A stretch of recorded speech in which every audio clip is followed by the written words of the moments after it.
होंगे, कई जूने साधक भी होंगे। मैं पिछले 6 साल से इस नई भोजन प्रथा से जुड़ी हुई हूँ और इससे पहले जो मेरा जॉइंट होने का कारण, नई भोजन प्रथा स्वीकारने का कारण मेरी घुटन की दर्द थे। दोनों घुटने इतने पेन कर रहे थे। एक दिन हमारे वहाँ के ऑर्थो सर्जन के पास हम दोनों गए। उसने अलग अलग एंगल से हमारी नी का एक्सरे लिया और मेरे को बताया कि आज से कभी भी ज़मीन पे तो बैठना ही नहीं है, आप भूल जाओ। आपकी नी है वो दोनों जाली होने लगी है। मेरे को वो एक्सरे की फिल्म भी दिखाई गई और जब तक आप सहन कर सकती हो तब तक दवाई से, एक्सरसाइज से काम चलाओ। बाद में आपकी नौबत तो बच ही गई है जॉइंट रिप्लेसमेंट की।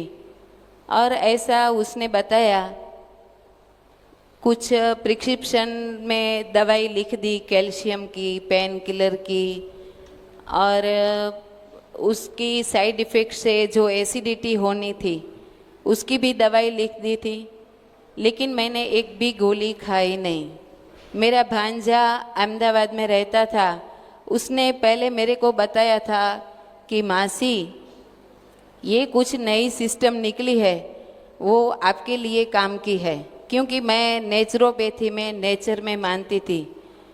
मेरे दादा थे, वो बचपन से कुछ हमको ऐसा बीज डाले थे, कुछ भी हो तो खाना पीना बंद कर दो, कुछ भी हो तो अपने आप ठीक जाओ, कुछ भी हो तो कुदरत से सरेंडर हो जाओ। तो ये बीज जो हमारे दिल में बोए हुए थे वो उभर आए। मैं मेरे भांजा को फ़ोन करके उसका जो 1-2 किताबें उसने भेजी वो सही से पढ़ी और पढ़ने के बाद उसमें चौहान साहब का नंबर लिखा था, उससे फ़ोन किया और अच्छी तरह से मेरे को ये प्रयोग कैसे करना चाहिए ये सब मैंने जान लिया और दूसरे दिन से मैं ये प्रयोग से जुड़ गई। सुबह मैं पहले 6 घंटा फास्टिंग करती थी, इसके बाद हरी पत्ती का जूस पीती थी, उसके बाद जब भी जितनी भी रिक्वायरमेंट होती थी वो कच्चा खाना रात का खाना खाने से पहले खाती थी। रात को पेट भर के खाती थी क्योंकि मेरे को स्वीट बहुत पसंद था, मेरे को घी बहुत पसंद था। मैंने उस किताब में पढ़ा भी था कि मिल्क और मिल्क प्रोडक्ट हानिकारक है, हमारे लिए जहर है, फिर भी अचानक से मैं उसको छोड़ नहीं पाई। जब 2 साल के बाद मैंने पहले शिविर गांधीनगर के पास कोबा में की, हम दोनों आए थे वहाँ, और वहाँ जब साहब के मुंह से हमने सुना, बस उसका वाइब्रेशन, उसका तप हमको छू गया। और वहीं से आज तक करीब 4 साल हो गए मैंने मिल्क प्रोडक्ट नहीं लिया। कभी कभी थोड़ा ले भी लेती हूँ, लेकिन रात को खाना खाने के समय मैं कॉन्शियस रहती हूँ कि नहीं लेना चाहिए, फिर भी कभी कभी ले रही हूँ। वो भी छूट जाएगा, मेरे को विश्वास है मेरे पे। वो नी का पेन जब से मैंने शुरू की तब पहले हफ्ते में ही, करीब फर्स्ट वीक या सेकंड वीक में तो मेरा पेन रिमूव हो रहा था, मैं ठीक से चल पा रही थी और धीरे धीरे इतना ठीक होने लगा कि मेरे को पता भी नहीं चला कि पहले मेरे को दर्द होता था तो क्या होता था, कैसा होता था, इतनी मैं ठीक हो गई। ये तो ठीक है, मैंने 2 साल के बाद 3 बेस्ट ऑर्थो सर्जन के पास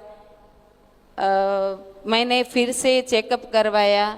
तीनों ऑर्थो सर्जन ने अलग अलग एंगल से 3-3 एक्सरे निकाला और मैंने देखा और डॉक्टर भी अचंभे में पड़ गए कि जो अगला एक्सरे नेट वाला था, कहीं डैमेज दिखाई दे रहा था, तो उसके मुताबिक वो मेडिकल साइंस में तो उसकी कोई दवाई नहीं है। और ये जो एक्सरे का मेरा रिपोर्ट था वो 10 साल के बच्चे का कितना क्लियर होता है नहीं, बस ऐसा ही मेरा 9 की 9 एक्सरे ऐसी आई मेरी। बस मेरे को साहब से तब मिला, साहब से मैंने बात की, साहब ने बोला अभी आप सेंटर इंचार्ज बन जाओ।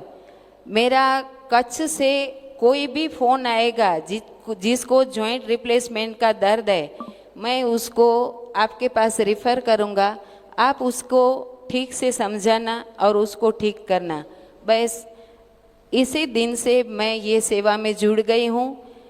ये जॉइंट के दुखावे के, जॉइंट के पेन रिमूव होने के पहले भी जॉइंट मेरा मेजर पॉइंट था जब से मैंने नवी भोजन प्रथा शुरू की।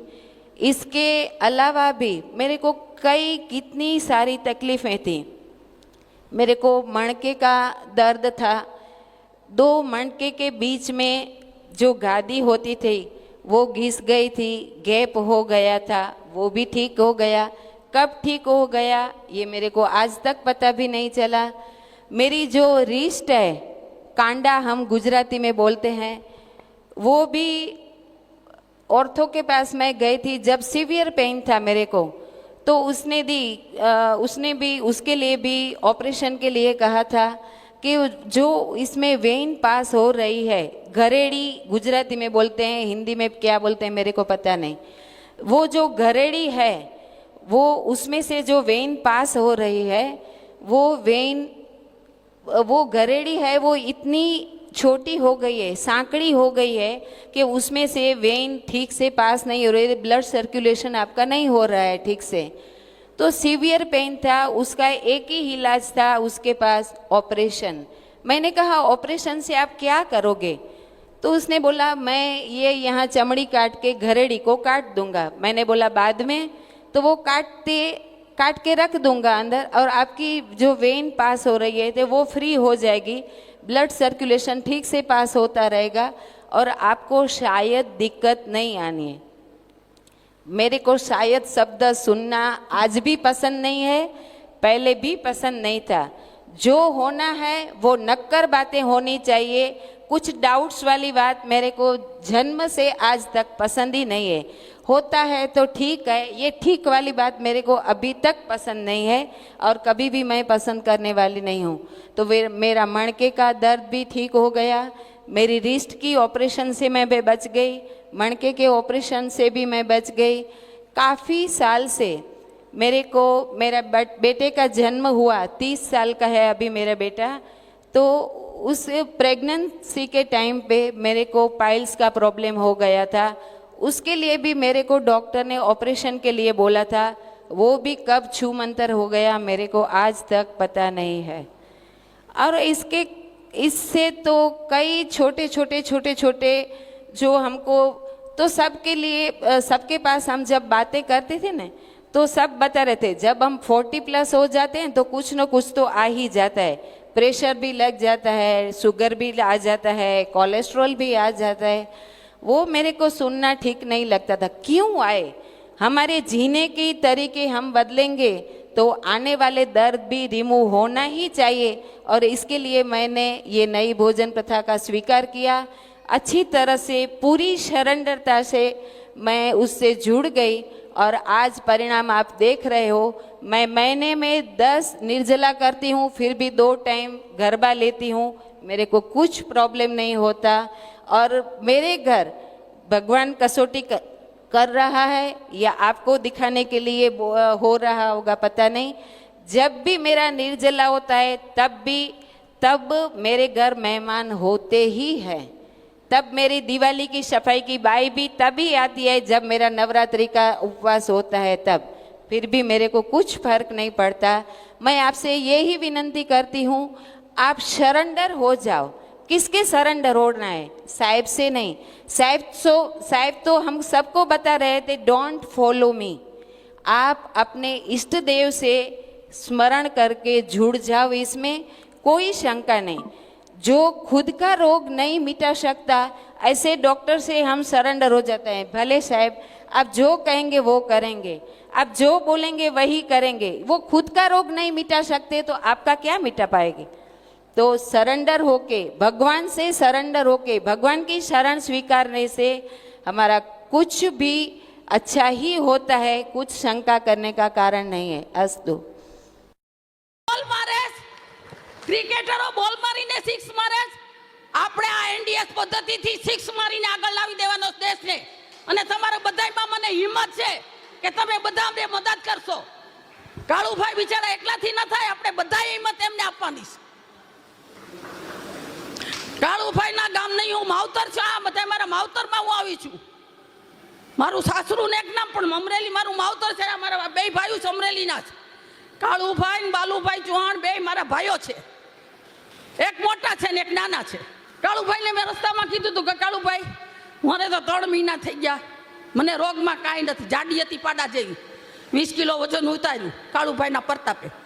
તે પહેલા મેં 3 દવા લીધી, હર્બલની લીધી, 4 મહિના લીધી, 40,000 રૂપિયા ખર્ચા।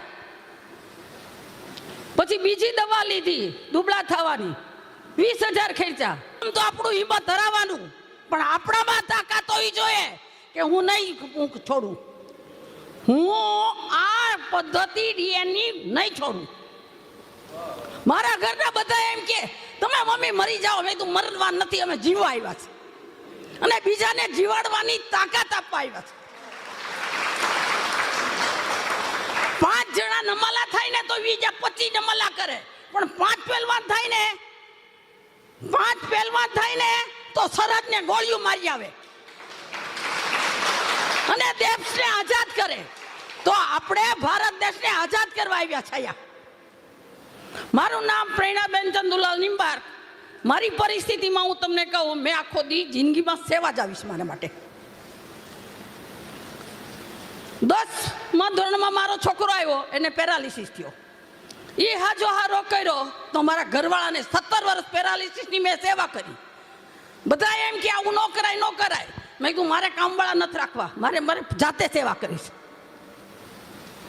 મારા ઘરવાળા એજ્યુકેશન ઇન્સ્પેક્ટર હતા, હું હોમ સાયન્સ ટીચર હતી જાફરાબાદ હાઈસ્કૂલમાં, પણ કોઈ દિવસ હું હિંમત કોઈને ન હારવા દઉં। મારો છોકરો 10મામાં પેરાલિસિસ છે, બધા કે આવા હાલી શકશે નહીં, હાલી શકશે નહીં। મેં તો આ સ્કૂટર ચલાવશે ને 4 વ્હીલ ચલાવશે। ડોક્ટરોએ મને 1 મહિનામાં એ કીધું કે આ છોકરો હારો નહીં થાય। મેં તું મારી ઘરે લઈ જાઉં છું। રોજ દૂધ હળદર પાવા માંડી, તાકાતથી હાજર થઈ ગયો ને અટાણે 4 વ્હીલ ચલાવે છે અને અટાણે કંપનીમાં ઇલેક્ટ્રિક એન્જિનિયર મેનેજર છે મારો છોકરો।